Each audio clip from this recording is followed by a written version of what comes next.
Welcome to the PTSD podcast with your host, comedian and military veteran, Bernard the Laugh Therapist Hines, where we discuss PTSD, processing traumatic situations differently, and give you tools to help you overcome the stigma of seeking help.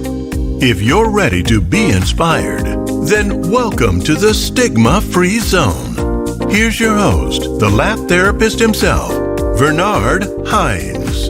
Good day, everybody. How y'all doing? I am your host, Bernard Hines, aka the Laugh Therapist, and welcome to the podcast, PTSD, Processing Traumatic Situations Differently. Here we try to inform, enlighten, and become advocates for one another as we learn more productive ways to process our trauma. Hey, welcome to the Stigma-Free Zone. Listen, I am excited. I have an awesome guest today, y'all. I have an awesome guest, Colonel Lonnie L. Williams, Jr., U.S. Army retired. I'm going to get right in and bring him on the screen. I'm going to get right in, and then we're going to have this conversation. Come on, y'all. Put your hands together for Mr. Lonnie Johnson, Jr. How you doing, sir? I'm doing great. Glad to be here. Man, glad to have you. Glad to have you. Before I go into further, I'm just tell y'all, yes, he is my cousin. He is my cousin. Now, if he wasn't doing anything positive, I probably wouldn't claim him. But since he is doing something positive, you know, you claim family that's doing what they're supposed to do. How you doing today, sir? I'm doing all right. That's good. That's good. I see right now. You got a. I'm gonna read you some clips of your bio. You got a lot of you. Your bio is good. Your bio look like you done something with your life. Listen, y'all. He's a product of Norfolk, Virginia. Okay, he graduated from Norfolk State University with a Bachelor of Science degree in education. Behold the green and the gold.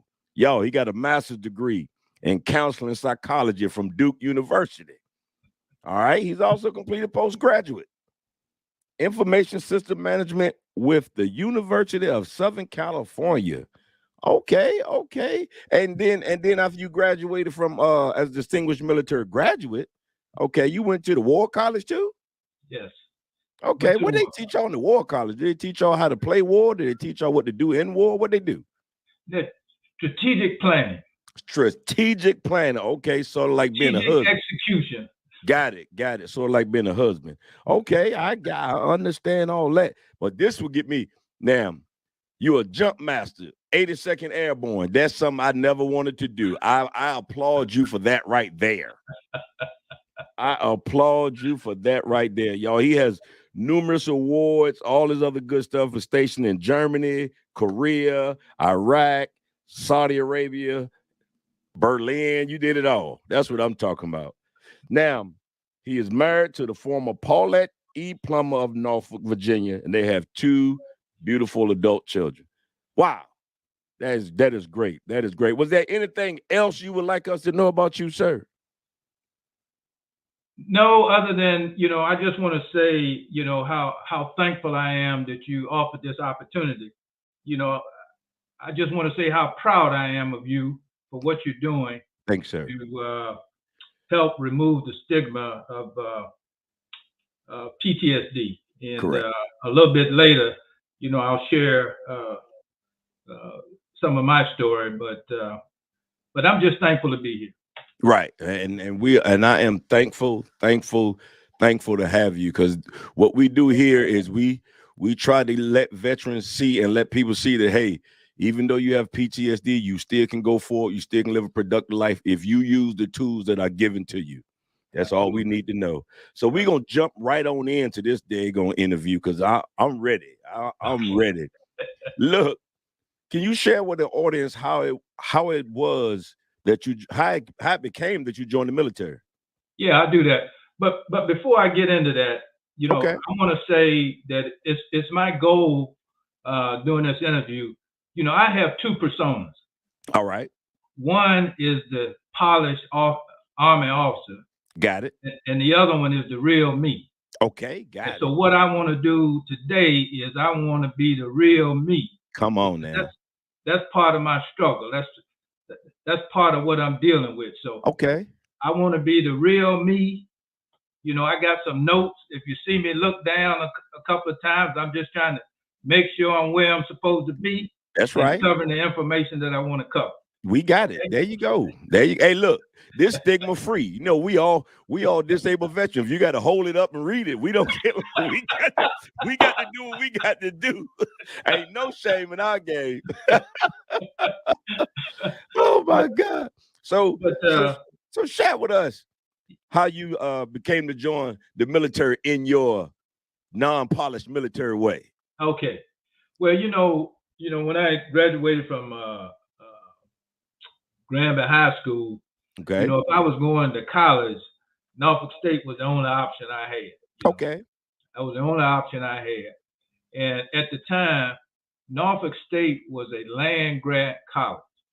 And as part of that land grant stipulation, all male students had to participate in the first 2 years of ROTC. Wow. So I participated in the first 2 years of ROTC. I kind of enjoyed it. And then they offered what they call advanced ROTC, which if you completed that would lead to a commission in the Army. But the thing that enticed me more than anything else was advanced ROTC. They paid you $50 a month. $50 a month paid my rent.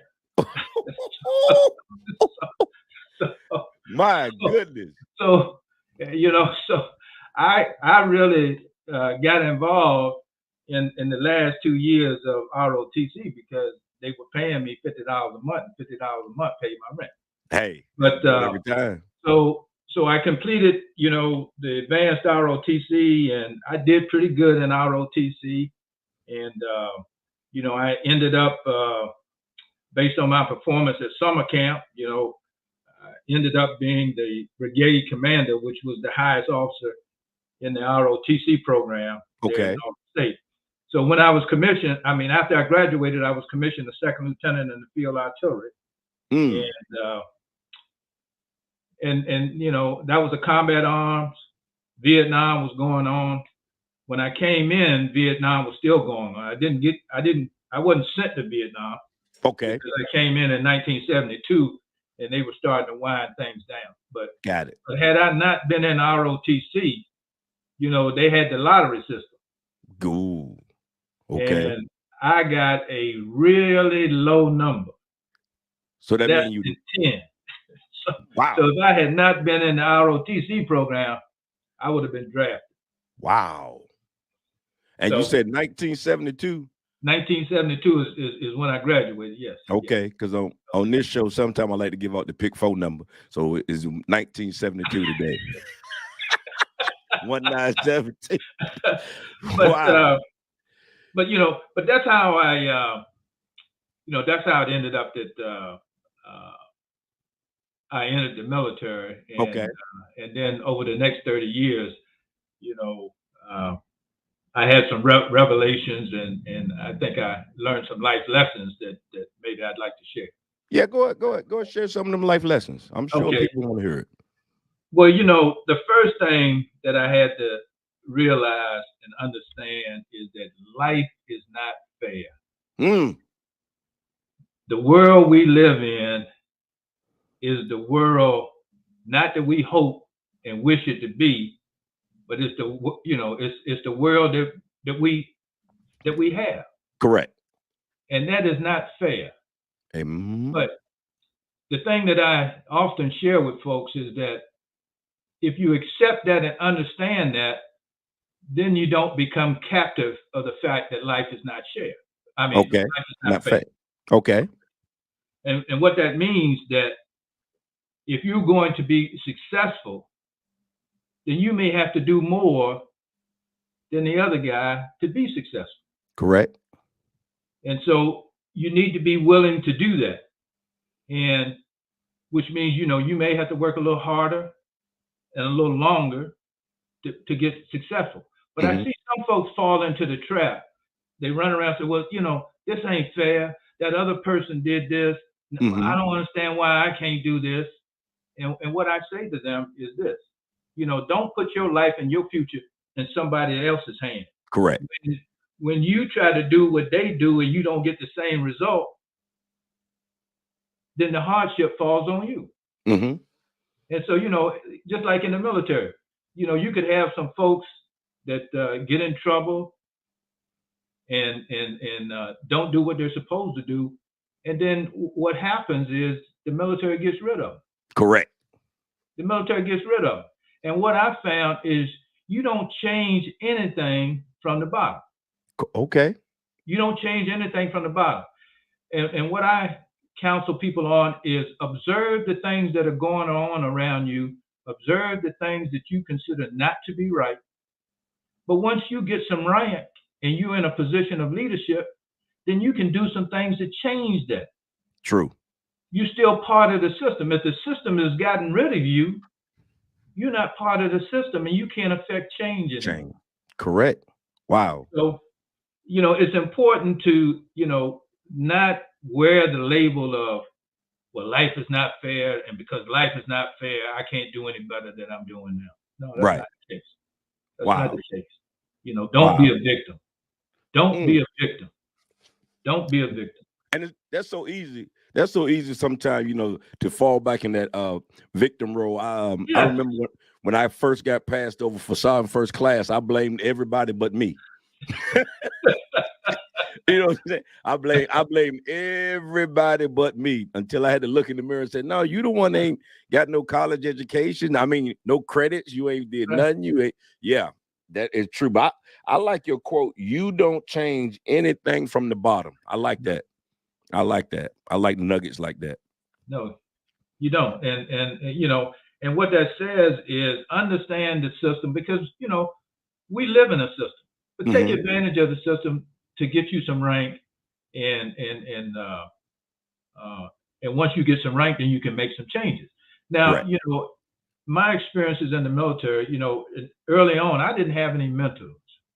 Okay. I didn't have anybody that pulled me aside, or I didn't see any other black officers that I could point out as a role model or any other black officers that would pull me aside and say, okay, here's what you need to do. I was just very observant. Okay. Very observant. And I figured out that, nobody was going to outwork me. Wow. Nobody was going to outwork me. And I learned that people value people who are assets and not liabilities. Correct. Everybody wants a good person on their team. True. Because you help them be successful, you help the organization be successful, and then you have a chance of being successful. Right. Everybody pulling their own weight. That's exactly right. Everybody pulling their own weight. But what I also learned is as I progressed through the ranks, then I was always looking for somebody that I could mentor. Okay. And I can remember when I was a executive officer in the 82nd Airborne in the 1st of the 319th Field Artillery. We had two sharp black captains. Sharp gentlemen. So I worked with them. I shared my experiences with them. Those two guys ended up being major generals. Wow. Major generals. Because, I wanted to make sure that I shared my experiences and pitfalls with them so they didn't have to make the same mistakes. And see, that's powerful because you stopped at colonel and they went to major general. So they went to major, and there was no animosity. It's like this what I wanted to see. That's exactly what I wanted to see. Right. And you know what? And to this day, when those guys communicate with me, you know what they say? What's that? Sir. They say, sir. These are major generals. Correct. Talk to a colonel and say, sir. Correct. But they're appreciative. Right, of course. They're appreciative. And in that communication, we're talking man to man, really. Right. We're talking man to man, really. And when they refer to me that way, they're just saying thanks.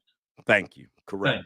Thanks. Wow. That's what it is. Hey, that is powerful. Listen, y'all, right now we're talking to Colonel Lonnie L. Johnson, Jr., U.S. Army retired. He's going to be dropping some nuggets with us. I see him with his DAV, disabled, DAV shirt on, and we're going to be talking about that and also. But listen, y'all, we got some nuggets going to be dropping right now. But listen, can you share why it is important to help with your PTSD? Now, this podcast is PTSD, processing traumatic situations differently, and we all have processed it differently. Yes. But why is it important to go and seek help for that?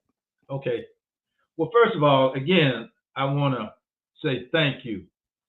I don't know if you remember, but I guess it's been about maybe 5 or 6 years ago, we were at the Golden Corral on Military Highway. Yep, I remember. Yes, sir.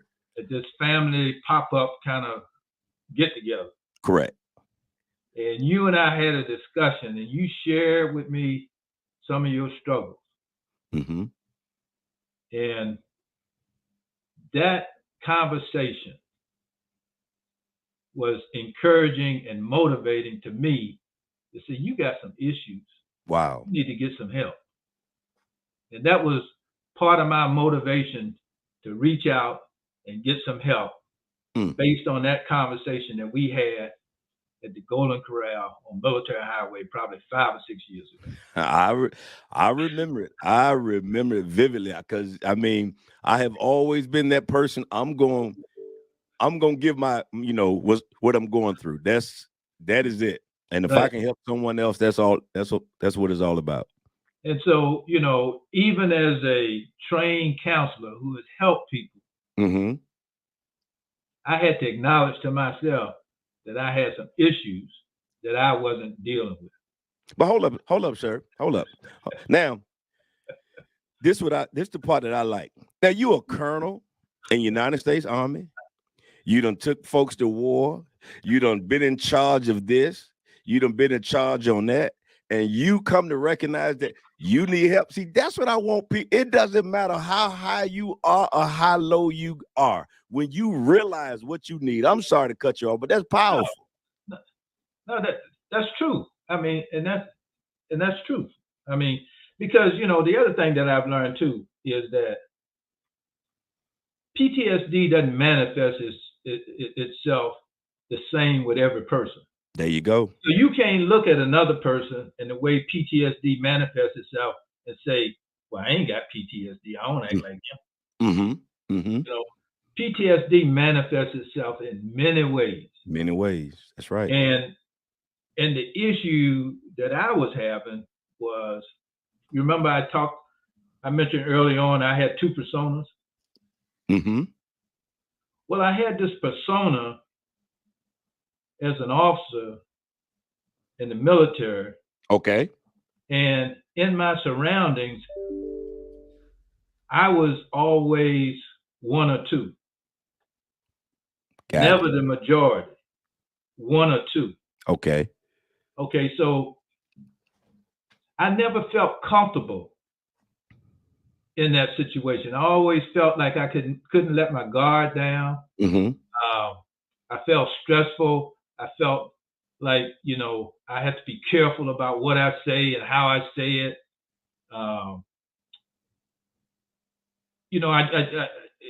That was just a persona that I even talked different. Okay. I even talked different. And then the other persona I had was what I call the real me. Okay.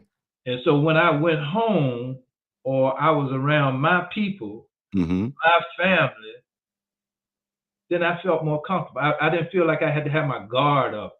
Okay. I didn't feel like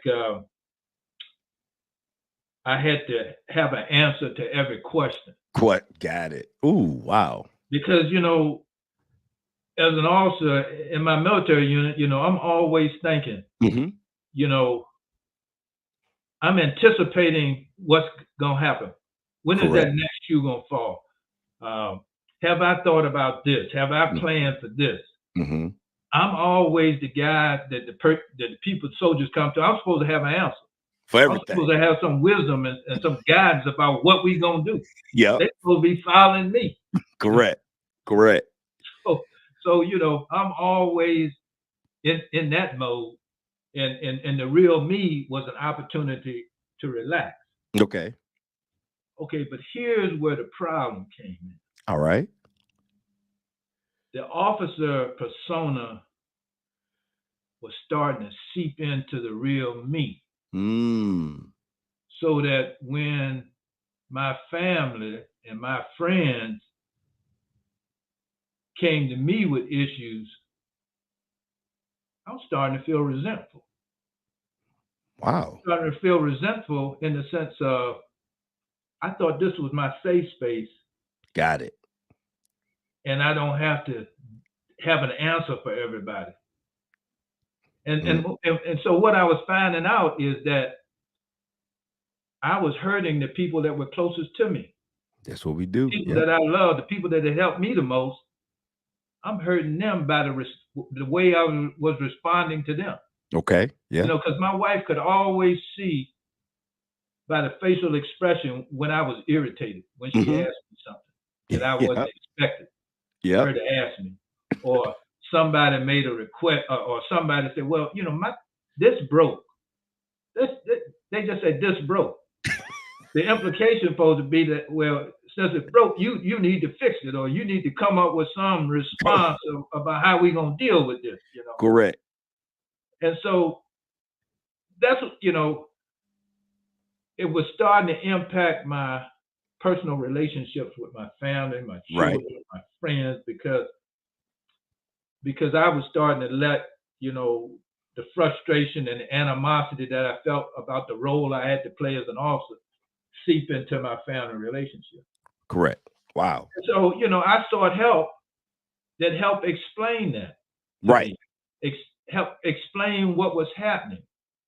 And so, as a result of seeking help, I understand now what my triggers are. I also understand I still have frustrations, but what I learned is that when I feel frustrated, I don't give you an answer immediately. I take some time. I let it seep in. I let it marinate a little bit. Yes. So that when I do respond, it comes out better. Correct. I don't give them an abrupt answer that hurts them, and then later on I say I shouldn't have said that. Correct. Right. Well, I tell you, one of the things I would do is I would say yes to everything and then be frustrated when it's over. You know what I'm saying? I can't believe I said yes to that. But you always in that military mode is like, I can fix it. I can take on, I can do it. And my wife was like, why are you so overwhelmed? You overwhelm yourself. Ain't nobody do this to you. You did it to yourself. But it's like you say, I'm used to fixing it. I'm used to being, just because people say, well, you was in the military. Yeah, I'm not in the military now. I want to be like, yo. That's right. Yeah. So, and so by seeking help, I'm learning I don't have to have an immediate response. In fact, it's better that I don't give an immediate response, because I get to the right place. It just takes me a little time to get there. That's right. Before, I was giving an answer out of emotion, but I'm going to end up doing what I need to do anyway, but I done hurt their feelings. Correct. Because of that first rapid response that I gave. So correct. So I'm, that has improved my situation immensely, because, I just learned how to deal with that. And also, I learned also that I don't have to feel guilty if I said, no, I don't know the answer to that. You're going to have to deal with that yourself and figure it out yourself. There's nothing wrong with that. And that's a hard piece for us to learn right there. Yeah, it is. But it's all good. I mean, but I feel much better. I mean, I understand why I feel the way I feel, but I'm able now to respond in a more positive way. Correct. And so that's good. So do your family know your triggers? Have you explained to them and they know your triggers and stuff like that? Because that's what I had to do. My family know my triggers. Don't blindside me with anything. Mm-hmm. Give me as much notice as possible. Correct. And Correct. because they know, like I said, I have to marinate on it, to get to the right place. Right. And, but yeah, we're still working on that. Yeah. We ain't there yet, but right. we're working progress. But at least my wife appreciates the fact that I sought some help to try to identify what the issue is, and we're working on it. Correct. And see, I want to talk to that person that's out there that's listening, that you haven't given your spouse the freedom or the feel like she can say, hey, babe, tell me what bothers you. Because they're not mind readers. And if you don't let them know what's bothering you, you be going around thinking no one cares. Nobody want to know. All they want to do is know why you act a certain way. Listen, we got PTSD. We went to the war. We did some things that the normal person didn't do or see. And I'm gonna bring this up, and I know me and you had talked about, is one of your things was and I knew a lot of other officers who were over me felt bad when they sent folks out to combat and things happened to them. Yes. We had one first sergeant, he just couldn't make it no more because he sent the guy, he made the guy go home to on leave, and the helicopter got shot down, and he felt like he was messed up. Yeah. So I know that's another thing that y'all carry, that we all carry as service members, because as I learned a valuable lesson, and me and my wife talked about it. My wife used to get upset with me because I would answer the phone soon it rung. Soon it rung, I had to pick it up. I realized by talking to my therapist and stuff, I was a signal soldier. Mm-hmm. I had a radio and I had a phone and all this stuff. So if you don't answer when it's called, you think somebody dead. Mm-hmm.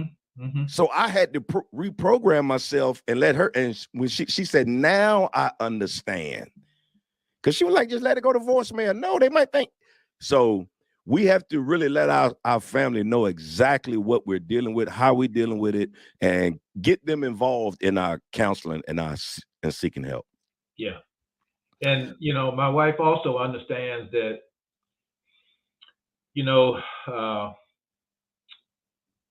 in early January of every year, mm-hmm. When the Gulf War kicked off. Okay. And part of, we were part of that big swing out to the right that the 18th Airborne Corps made. Okay. But anyway, but we had to travel about 48 hours straight on pipeline, a 2-lane highway. Okay. And we had checkpoints to get in time to get there. Mm-hmm. And on that move, I had a soldier that dozed off at the wheel and veered over into the front of a Hemet that had a tank on it. Wow. And so, that really bothered me. Correct. And it still bothers me mm-hmm. when that time of the year come around, when that happens. Right. And so she understands that when that time of the year comes around, she may see me sitting in a corner a little quiet. Mm-hmm. She just give me a little space. That's the key right there. Just give us a little space, give us a little time. Hey, and being a military veteran, I think, and having PTSD and some of the emotion we go to, every emotion we have is not tied to PTSD. I still can get mad, and it's not because of PTSD. You know what I'm saying? I still can get irritated sometimes, and it's not. But I allow my family to joke and be open.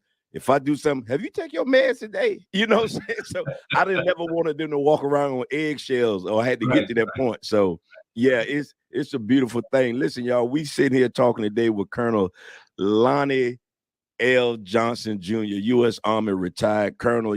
Listen, y'all did 30 years in the military, correct? That's correct. Did 30 years in the military. Y'all went and took soldiers to combat, went and got his education. And you know what, y'all? He still went and sought help for his PTSD. This is a stigma-free zone, y'all. We talk about it all. We talk about it all. Listen now, I see you have on that beautiful shirt. The DAV, the Disabled American Veterans. Listen, I understand that you're involved in that. Can you tell us a little bit about the DAV and what does it do? Yes, I'll be happy to. The Disabled American Veteran is a federally recognized veteran service organization. Okay. It's also a 501(c) nonprofit. Now, why is that important? That's important because federal veteran service organizations provide service to veterans at no cost. Oh, wow. Okay. In other words, it's part of their charter that they have to provide services at no charge. And I point that out because there's a lot of people out there that are offering to help veterans submit disability claims for a fee. Mm-hmm. And so I just want all our listeners to know and understand that there's help out there for veterans in submitting disability claims, and they don't have to pay anything. They can go to the American Legion, the VFW, the DAV. All of those are federally recognized veteran service organizations that will provide that service for free. Okay. All right. So that's the first thing to do. But all right. But we're focused on helping disabled veterans and their families live a high quality life. Okay. And we do that in a number of ways. And we just finished a virtual 5K in which we raised money for disabled veterans.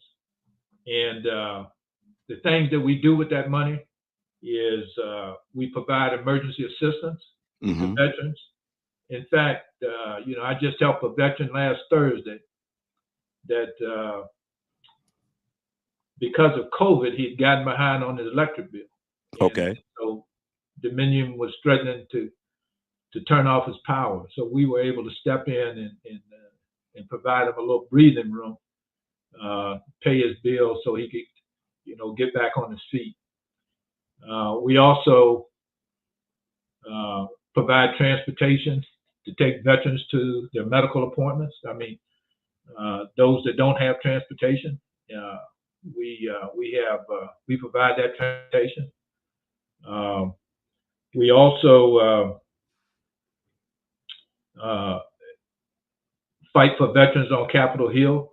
Okay. And I'm going to talk a little bit later about the PAC Act and some major piece of legislation. Okay, now hold up. Now y'all don't be fighting on Capitol Hill like they was doing. Okay. I got that. Okay. Let's clear that up right now. Let me say it this way.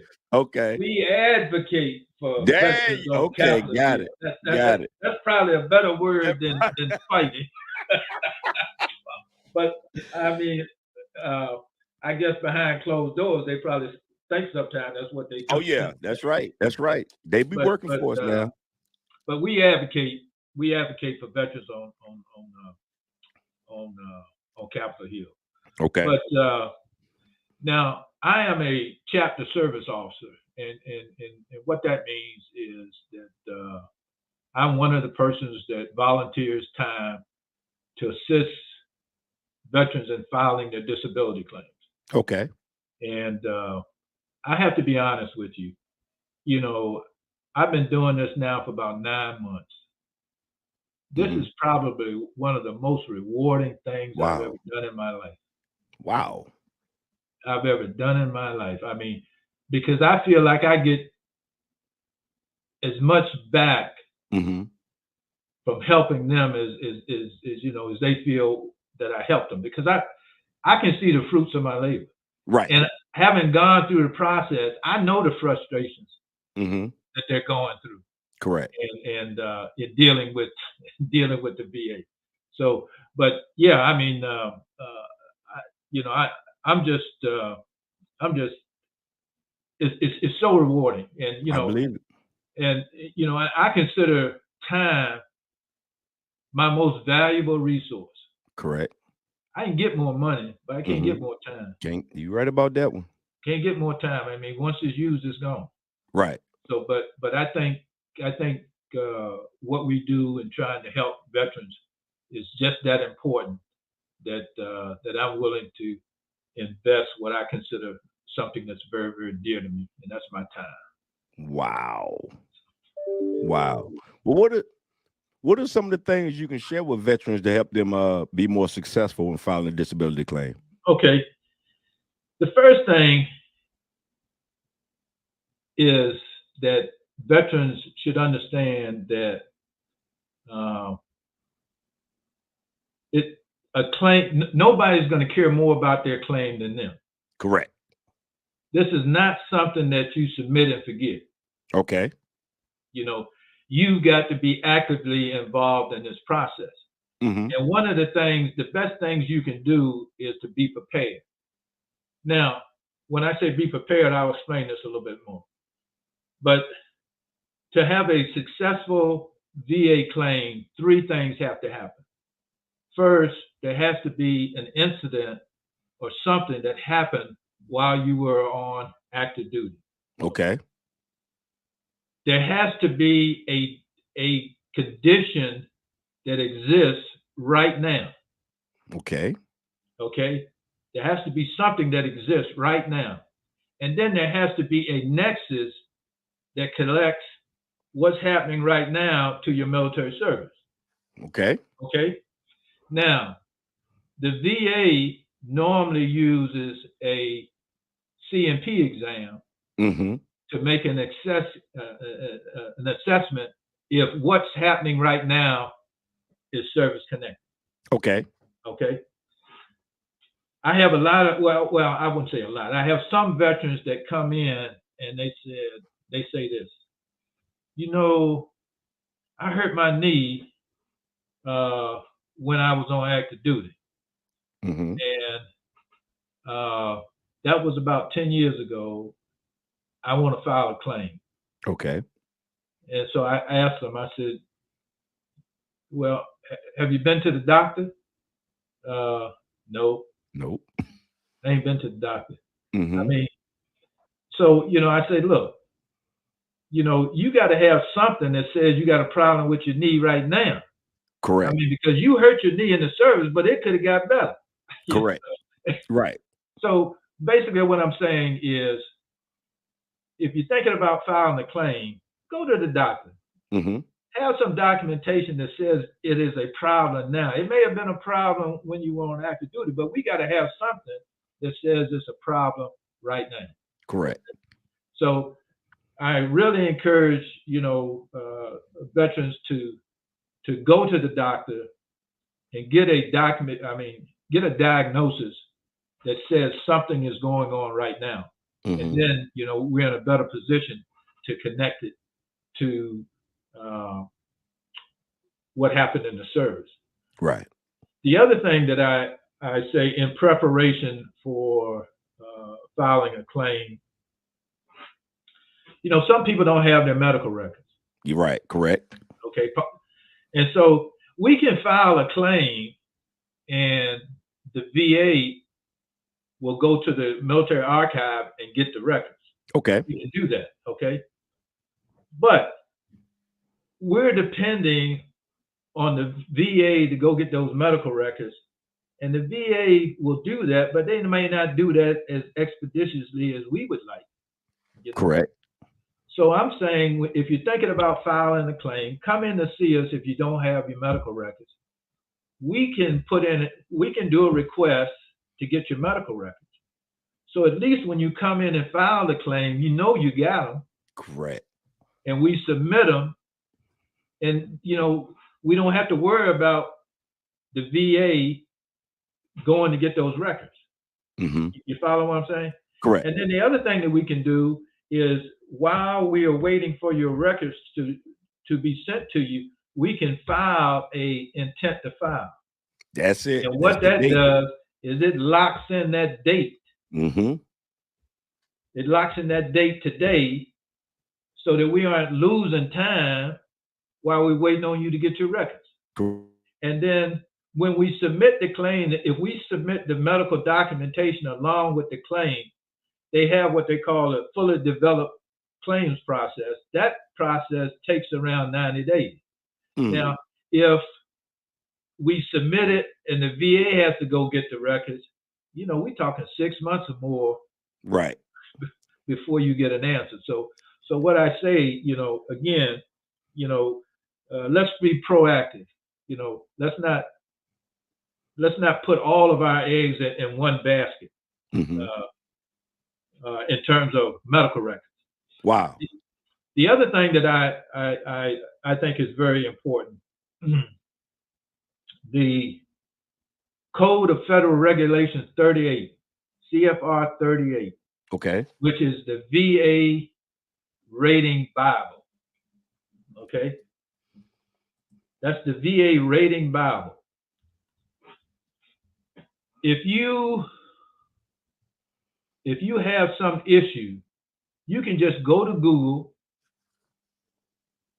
and just type in CFR 38 and whatever that issue is. And Google will bring up that part of that regulation that shows you what the rating criteria is for each rating. Okay. Let's say there's a 10% rating, there's a 30% rating, there's a 50% rating. Mm-hmm. Well, it's going to tell you what the criteria is for each of those ratings. Now, that's important because what I'd like to do with veterans when they file a claim, I like for them to write a statement or to submit a statement. So what are we going to use to submit that statement? We're going to talk in terms of what those rating criteria are so we can lay that out. Right. Also, when they go on their CMP exam, what do you think that medical doctor has to make an assessment against? He has to make an assessment against that criteria.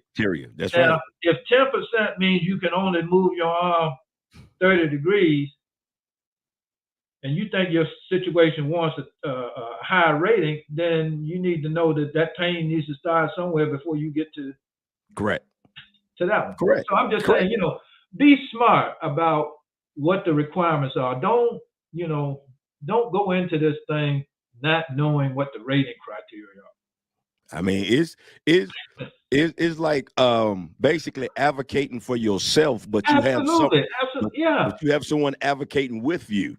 Right. Yeah, because again, you don't have to be a someone on the sideline watching what's happening. Correct. You can be an active participant if you educate yourself on what the requirements are and what it is that the VA uses as their criteria to make a decision whether or not you get rated at 10%, 30%, 50%. So and that rating score ain't like 10 and 10 is 20 and like no. That's the other thing, and again, a lot of people don't understand how VA does their math.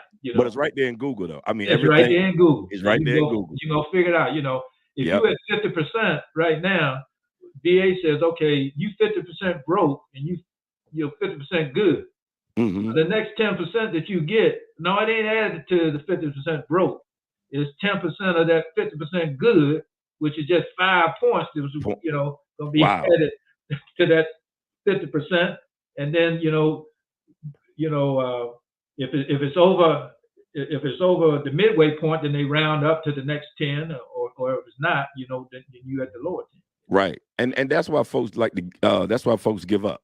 Yeah, they give up. They get tired. They ain't anger. I fought sleep apnea for 10 years.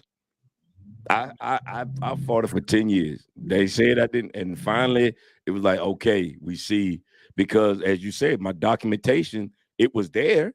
But you still had to keep, and I was getting frustrated. My wife was like, baby, don't get frustrated. Don't get frustrated. But it's easy to get frustrated, but you have to have people around you that's gonna say, hey man, this is what you earned this. That's exactly right. And I'm so glad you said that, because again, it's not something, you're not fighting for somebody to give you something. You fighting for what you earn. That's right. And, the other thing I tell people up front too, realize that when you're filing a disability claim and you're dealing with the VA, this is a marathon, not a sprint. Yes, it is. That's right. It's a marathon, not a sprint. But the only way you lose is to quit. There you go. That's good. The only way you lose is to quit, because there's always something else you can do. Mm-hmm. There's always something else you can do. Listen, y'all, we sitting here talking to Colonel Lonnie Johnson, L. Johnson Jr., U.S. Army retired. Whoa, U.S. Army retired. Listen, I'm scared a little bit right now because I'm sitting here drinking water. I know Camp Lejeune, I never been there, but I'm sure getting a lot of emails. I'm getting a lot of text messages. I'm getting a lot of phone calls. Seriously, people are saying my name is on the list. I'm like, I ain't never been nowhere near Camp Lejeune. So that was back I was still in high school. So if you can explain a little bit about the PAC Act and the Camp Lejeune water contamination. Absolutely. Well, the PAC Act is perhaps the most significant healthcare benefit expansion in VA history.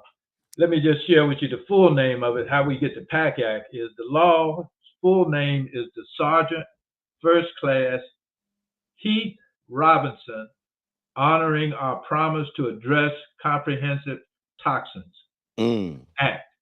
So that's the full name of the act. Now, the bill was passed by Congress on August the 2nd of this year, and President Biden signed it into law August the 10th. Now, in basic terms, what the PAC Act does is it expands and increases the number of presumptives. Okay. And you may say, well, what is a presumptive? Okay. If you remember when we started this discussion, we said there had to be three things to have a successful disability claim. First, there had to be something that happened while you were in military service.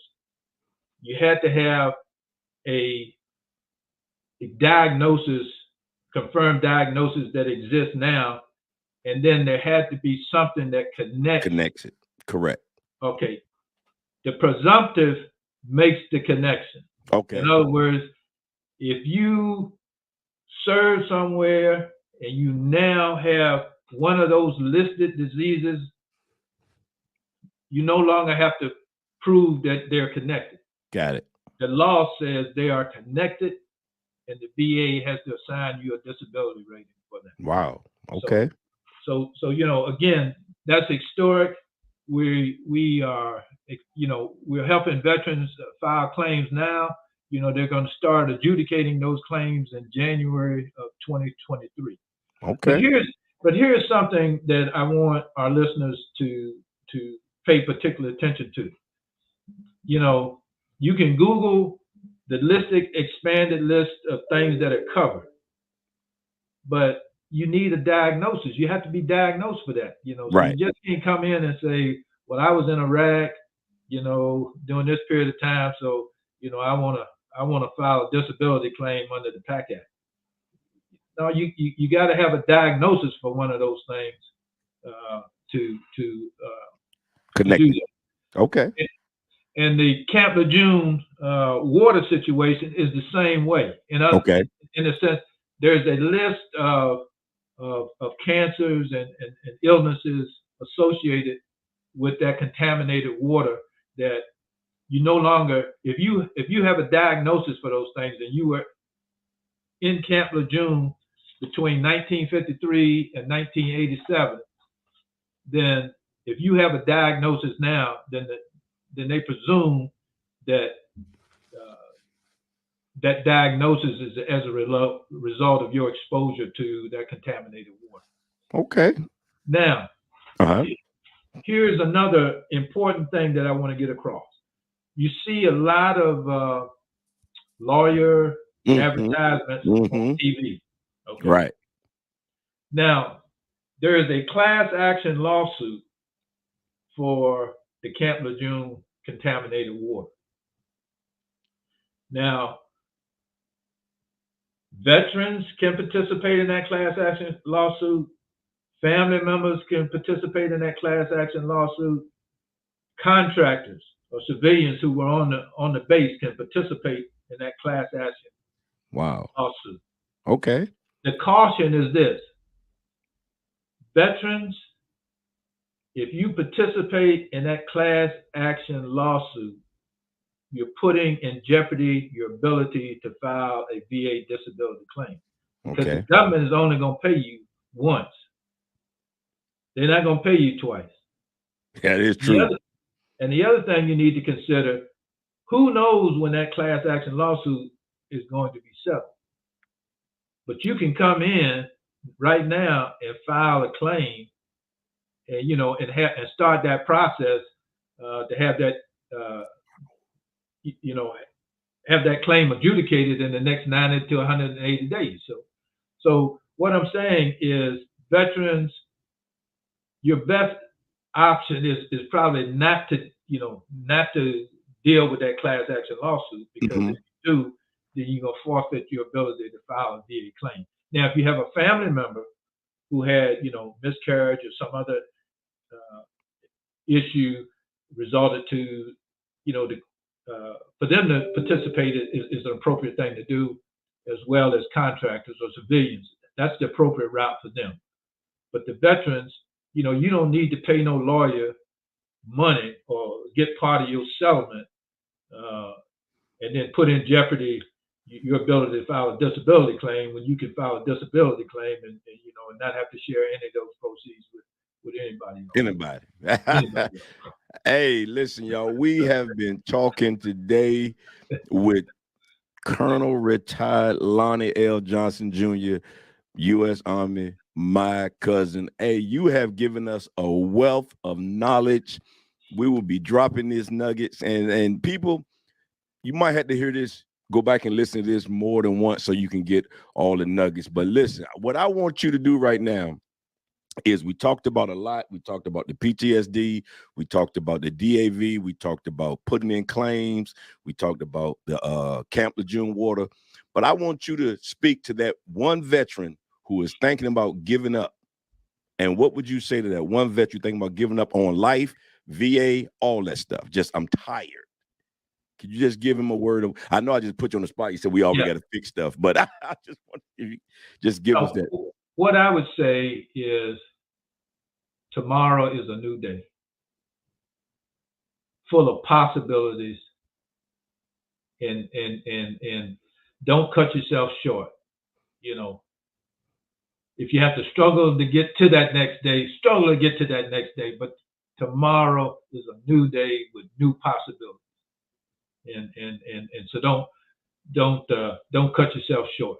You may find and get that help that you've been missing up to this point. It may be right in that next day. So Don't give up. Don't give up. That is good. Listen, y'all, thank you, sir, for joining me tonight and today. And we are grateful for all of our veterans who are tuning in and all of our veterans who are listening.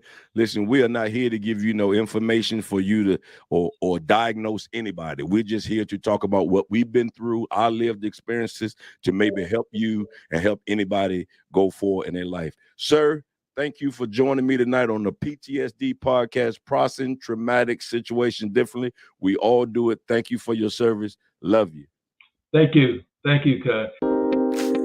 Thanks for listening to the PTSD podcast. If you enjoyed this episode, please hit follow or subscribe on all podcast platforms so you can stay up to date on new episodes. Until next time, stay stigma-free.